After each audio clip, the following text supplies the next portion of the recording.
Ferdy Sambo pakai rekening Brigadir J bisa dijerat tindak pidana perbankan.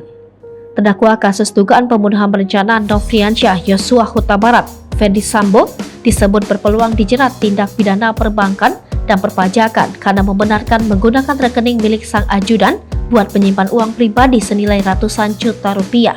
Menurut pakar hukum pidana sekaligus mantan hakim, Asep Iwan Iriawan, jika Sambo terbukti melakukan pelanggaran perbankan, maka perkara yang menjeratnya akan semakin bertambah, di samping dugaan pembunuhan berencana dan merintangi penyidikan.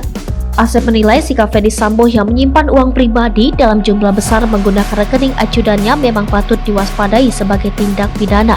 Selain itu, Asep menilai tindakan Ferdy Sambo juga berpeluang dijerat dengan tindak pidana perpajakan saat dia masih menjadi sebagai penyelenggara negara atau perwira tinggi Polri. Sebab Ferdy Sambo yang tercatat berpangkat sebagai Inspektur Jenderal Polisi tidak melaporkan hartanya dalam laporan harta kekayaan penyelenggara negara. Dalam persidangan di Pengadilan Negeri Jakarta Selatan pada Selasa 22 November kemarin, Ferdy Sambo mengatakan uang yang dikirimkan dari rekening atas nama Nofriansyah Yosua Huta Barat ke rekening Bribka Riki Rizal senilai 200 juta rupiah adalah uang pribadinya.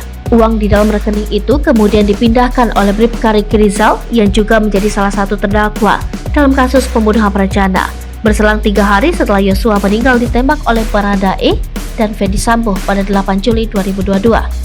Ferdy Sambo mengatakan uang tersebut bukan uang Brigadir J ataupun uang milik Riki Rizal.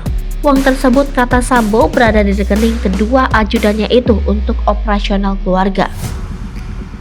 Hal tersebut juga dikuatkan oleh terdakwa Putri Chandrawati yang juga istri dari Ferdy Sambo.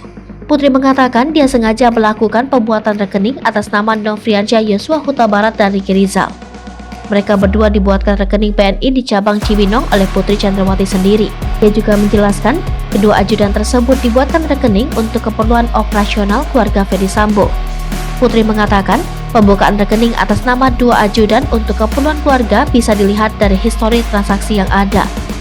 Sebelumnya, karyawan Bank BNI Anita Amalia Dwi Agustin yang menjadi saksi dalam persidangan Ferdy Sambo menyebut ada pemindahan uang sebesar 200 juta rupiah dari rekening Yosua ke rekening Riki. Anita menyebut uang itu ditransfer dari rekening Yosua pada 11 Juli, 3 hari setelah kematian Brigadir J pada 8 Juli 2022.